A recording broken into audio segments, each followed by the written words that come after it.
अस्सलाम वालेकुम दोस्तों, तुसी वेखदे पे हो पावर पंजाब टीवी ते मैं तुहाडा मेज़बान मोहम्मद बिलाल। दोस्तों सब तो पहले अपने चैनल को करना है सबसक्राइब और नाल ही लगे बैल दे बटन दबाना है ताकि साड़ी हर नवी वीडियो मेरे वीरां तक पहुंचे। दोस्तों वास्ते गां दी वीडियो लैके हाजिर होए हां। दूसरा वारा सुना गां ने हवाना माशाल्लाह बड़ा खूबसूरत है। सून दे विच 4 दिन कड्डे 5 दिन कड्डे मालकां नूं पुछांगे। और माशाल्लाह पूरी मुठ दा थान और चंगा थान माशाल्लाह चंगी पावर वाला काला थान लग्या होया है। और माशाल्लाह हवाना बड़ा खूबसूरत मोनी जर्मन सिरों और फ्रीजन चोलस्तानी क्रॉस है, सुथरी है माशाल्लाह। नस्ल बड़ी चंगी है, दुध देवन वाली नस्ल है।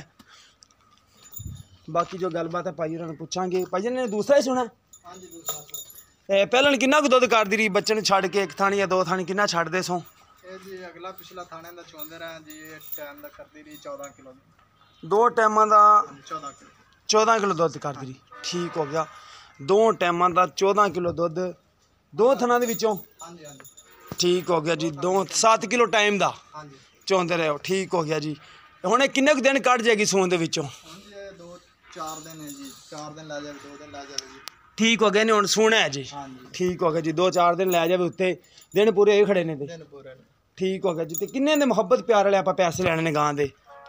मोहब्बत प्यार वाले जी ना मुल तक कर देना 3 लाख। अच्छा 280 फाइनल किन्ने देनी आपां? फाइनल 280।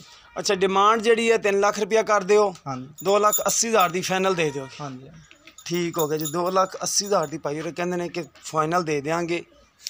3 लाख रुपया डिमांड करते सी।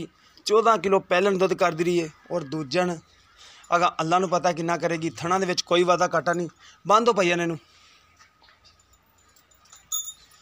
सुथरी है माशाल्लाह हर पासों और सोहनी सुथरी चोलस्तानी और फ्रीजर क्रॉस है।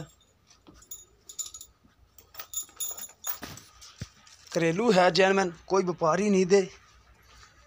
हवाना माशाल्लाह बड़ा खूबसूरत है गां दा, सोहनी है माशाल्लाह रज के। अगर किसी दोस्त पसंद आती रब्ता नंबर 0303 78 16 150 व्हाट्सअप तीमो नंबर है। उम्मीद करा कि क्या जी वीडियो दोस्तों को आएगी पसंद। अगर वीडियो पसंद आए वीडियो लाइक तो शेयर जरूर करना है और अपनी राय का इजहार करना है। इस दे नाल अपने मेज़बानों को इजाज़त मिलांगे इस तरह एक नवी वीडियो नाल। अल्लाह ने की बात।